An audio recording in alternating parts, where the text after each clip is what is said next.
When you think about basketball in the 80s and 90s, there are three names that spring to mind for most NBA fans. Those names, of course, being Michael Jordan, Isiah Thomas, and Magic Johnson. But for those of you who are familiar with this era of the game, you would know that Jordan and Thomas were not the best of friends on the court. And by that, I mean they were bitter enemies, who rode their rivalry all the way through their careers, and even into today. However, Magic Johnson has called both of them out, demanding that they end their feud right now, and bury the hatchet after 30 long years of hate. In today's video, we are going to be taking a look at this rivalry, including its most bitter moments and how it started. Moreover, we are going to be seeing why Magic Johnson has called for this feud to end, and what the two stars plan on doing moving forward. So stick around, because you are not going to want to miss a second of this video. Bad decision that time. Off the inbounds, it's loose, and the Bulls have it.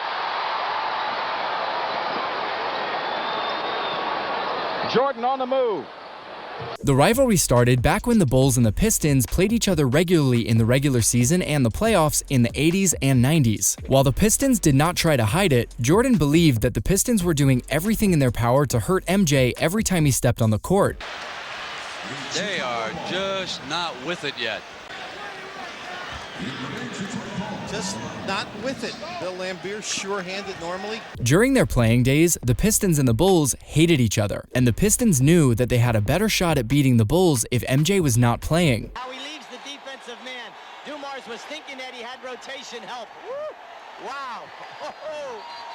Watch the quickness that he pivots here. There it is right there. This is where MJ's hatred for the Pistons and their entire roster started, but the specific rivalry between him and Thomas started in a different way. Well, I think the crowd is cheering here for the Bulls right now, and the Pistons as they leave the court. I don't think they're cheering for the Bulls, but Jordan and Thomas met each other for the first time during Jordan's first All-Star game. Both of them were in attendance, obviously, but they were staying in the same hotel when they were called down to the lobby for a league meeting. Jordan walked to the elevator and walked in it only to find out it was already occupied by Thomas. Jordan did not want to seem rude, but he also did not want to overstep, so he simply said, "Hello, how are you doing?" According to Jordan, that was all that was said between the two of them all the way down to the lobby and into the meeting.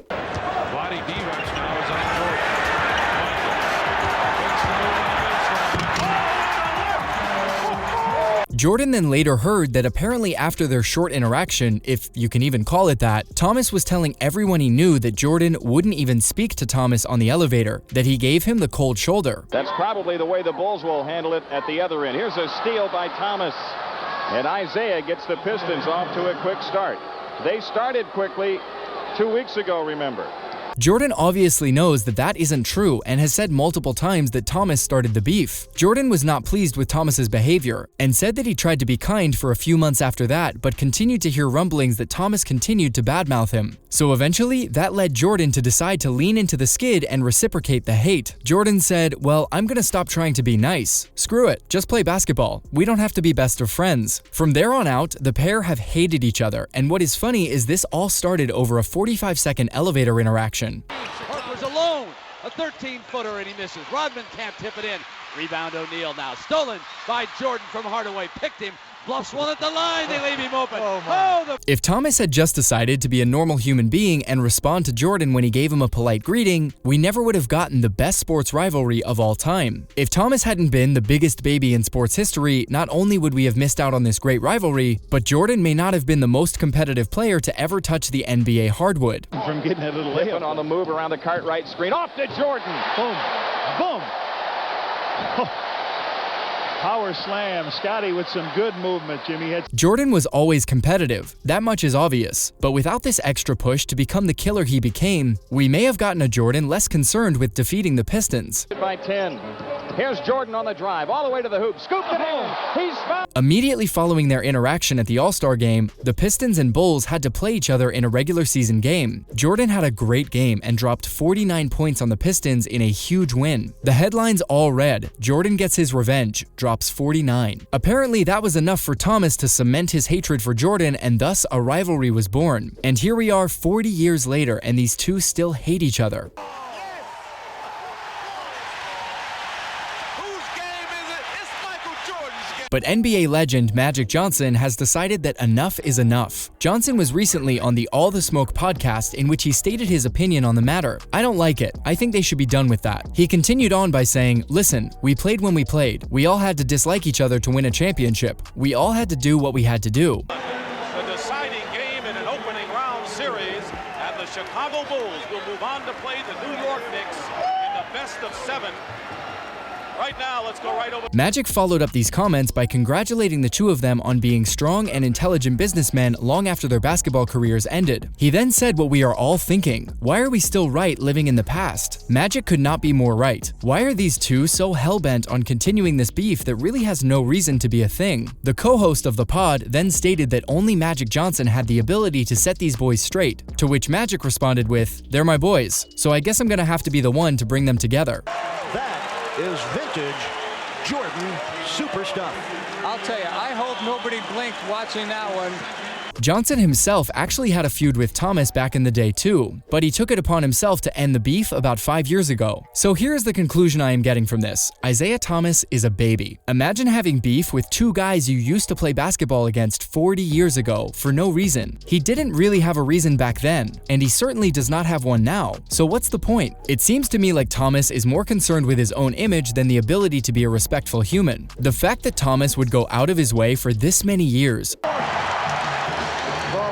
with an 84-82 victory in dramatic fashion over the Utah Jazz. Michael Jordan goal. To ensure that his hatred for both of these men is still burning is so incredibly toxic that I'm almost questioning why Jordan should try and squash the beef with him. It seems very obvious that Thomas has no desire to put this behind them, so why should Jordan? What's even worse is that Thomas still doesn't believe he did anything wrong. In the Last Dance Netflix documentary, Catch it, now throws it back to Michael. Caught it with one hand from 15 off the board. Talk about an athlete. What a shot. A save and a shot by MJ. Jordan calls Thomas an due to him failing to shake the Bulls' hands after they swept them in an Eastern Conference Finals one year. Thomas now says he will keep this beef until the day they die because of Jordan's words in the documentary. But I have a little secret for Thomas. Jordan has nothing to apologize for. Why? Because Thomas was being the textbook definition of an back then, and he has continued to ever since. Thomas complains that he never made the USA Olympic team due to Jordan not wanting him on the team, but it has now been revealed that Magic Johnson, Larry Bird, Karl Malone, and Scottie Pippen all didn't want him on the team either. So if you piss off that many people, maybe you are the problem. Calm you down, they'll work their plays. Steal, he kept it in bounds. Here it is again. That's all we have for you guys today on the channel. Thank you all so much for tuning in. What do you think of this beef? Who's at fault? Let us know your thoughts in the comment section below. Don't forget to leave a like on the video and to subscribe to the channel for more videos just like this one. We hope you enjoyed today's content. We will see you all in the next video.